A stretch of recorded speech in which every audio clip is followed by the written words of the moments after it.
guys, this is Alea Jen and welcome back to my YouTube channel. So for today's video, nakabasag ako ng ng gamit.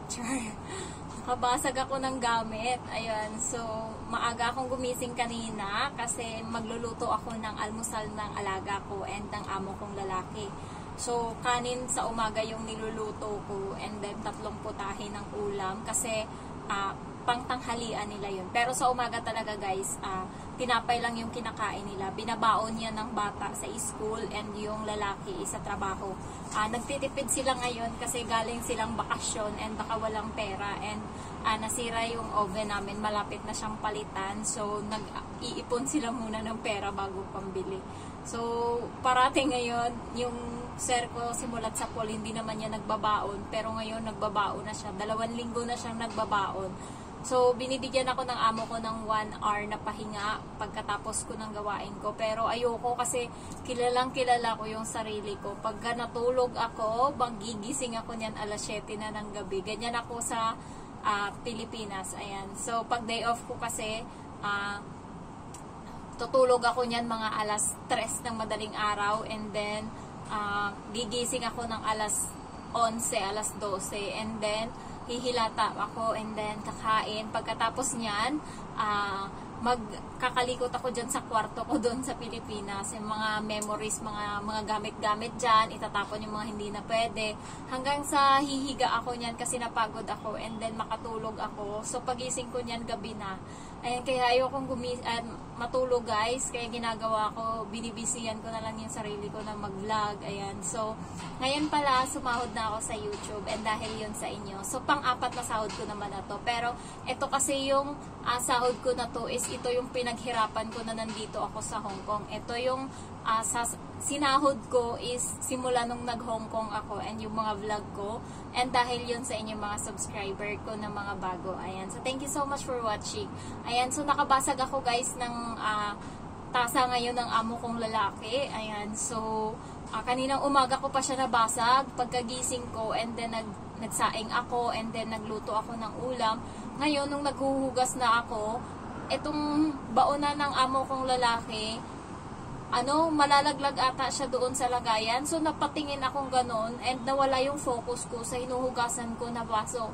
Nabitawan ko siya guys kasi nga maraming sabon. So, nabitawan ko siya. Buti nga isa lang.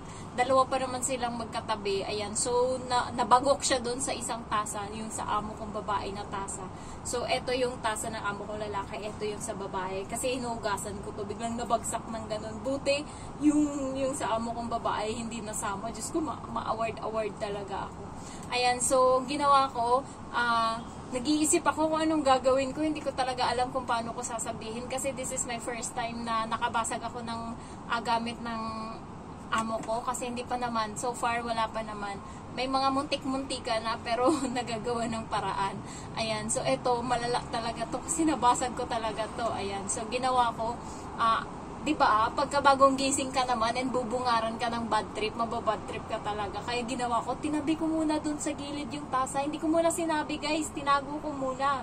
Ayan, so tinabi ko and then gumawa ako ng mabubuting bagay muna. Ayan, so naging muna ako, masipag muna ako. Ayan, hanggang sa umalis sila, masipag ako. Ayan, so pag alis nila, nag-iisip na ako ng irarason, ng sasabihin. So, matagal siyang bumalik, mag-aalauna na siya bumalik. Ginawa ko na lahat ng mga gawain.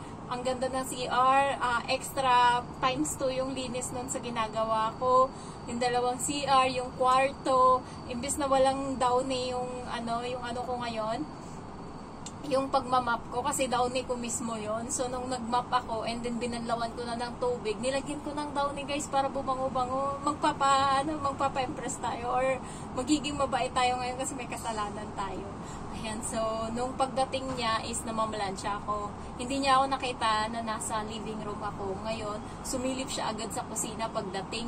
Iniisip niya siguro bakit hindi ko siya, parati ko kasi yan siyang sinasalubong or kaya naghahay ako. Ayan, so binabati ko agad siya. So hindi niya narinig na nag-hi ako sa kanya kasi sumarado yung pinto and maingay yung tumunog, kaya hindi. So, sumilip siya agad sa may kusina. And nang nakita niya wala ako doon, hanap niya ako sa living room, doon niya ako nakita. Tapos, nakita niya ako namamalansya. Ayun, binati ko siya. And then, pagkatapos nun, hindi ko muna siya sinabihan na may nabasag ako. Pumunta siya ng kasi kadadating namin dito, maghuhugas muna kami ng kamay pag galing sa labas. So, pagdating, nunta muna siya sa CR, yung amo kong babae, ayan. So, pinabayaan ko muna siya, naghugas siya doon ng kamay, tapos nag-CR siya. Gawain niya kasi yan pagkagaling sa labas sa umaga, pag uwi niyan, diretso agad yan siya sa CR. Magsi-CR talaga yan siya agad. So, nantay ko muna siya doon, and then nagpalit siya ng damit. Paglabas niya, tsaka na ako nagsabi, may kasalanan ako. Sabi niya, ano yun? Tapos, pupunta ako sa kusina agad. Sumunod siya. Sabi ko, ma'am, nabasag ko yung yung tasa niya. Sabi ko, gano'n. Sabi niya, ay! Sabi niya, gano'n. Tapos, wala siyang ibang reaksyon. Tapos, parang tinitignan niya yung basag. Sabi ko, dumula siya sa kamay ko nung naguhugas ako. Sabi ko, gano'n. Tapos, nag-sorry ako. And then, wala siyang sinabi. Nagsabi na siya, gumanon lang siya. Mahal yun, guys. Mahal. Pwede kasi yung gamitin na sa loob ng oven. Yun, set yun, kasama ng mga buong items na nasa kusina. Iba-ibang kulay sila, pero pareho lang talaga sila lahat ng tatak. Ayan. So, ipapakita ko na lang sa wallpaper nito yung tasa. Kulay dilaw siya. Pero feeling ko may nakabasag na din ng isa dati. Kasi nakita ko yung mga karton nila, 6. So, 3 yung nakalabas. Pero na lang yun doon yung natira sa taas, 2 na lang. May isa na nabasag and napalitan yung yung tasa ng mom ko ng isa. So, imbis na 4 na parehong ganun, 3 lang. 2 sa sir ko, 2 sa kanya. So, nabasag ko na yung isa ngayon. Isa na lang yung tasa ng sir ko. At, hindi ko alam kung paano ko yan pagsasalit-salitan kasi gagamitin niya yan, huhugasan ko sana yung isa para sa next. Yun naman yung gagamitin niya. Ayan. So, nawala. Tapos sabi ko, pasensya uli, sabi ko ganun. So wala siya, sabi niya, it's okay. Tapos hindi naman sinabi na itapon, so nilagay ko lang dun sa gilid. Pero hindi niya naman ako pinagalitan. Wala siyang sinabing, next time, be careful, ganun, wala. So ako na lang yung magsasabi sa sarili ko, next time, Jen, be careful, extra ingat. Kasi potang-pota ka na, makakarami ka na ng dapat umabot ka muna ng 1 taon bago ka makabasag uli. Ayan. So, sana kayo din swertehin din sa amo. Yung ibang amo kasi sumisigaw agad pagka may nabasag. Ayan. So, kaya kayo guys, di bali nang mabagal, basta wag lang makabasag. Pero pag aksidente kasi talaga, hindi mo naman talaga yan maiiwasan. Ayan. So, nagiging mabait ako and kumain ako. Ayan. So, binilhan niya pala ako ng sardinas tsaka noodles. Nagpabili ako sa kanya. So, yun yung laman ng bag niya pag uwi.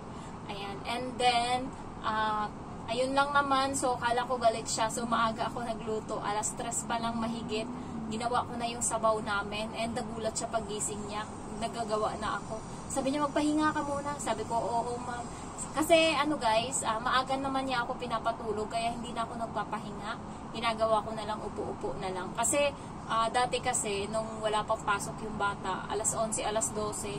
11:00 na mahigit. Tsaka pa ako makakaakyat. Kasi yung bata, tsaka pa papatayin nila yung yung ilaw and tsaka pa ako matatapos. Late na sila at natatapos kumain minsan 10:00 na. Maglilinis pa ako. Maliligo pa. Ngayon, pa lang, 9:30 tapos na silang kumain, minsan 9:15.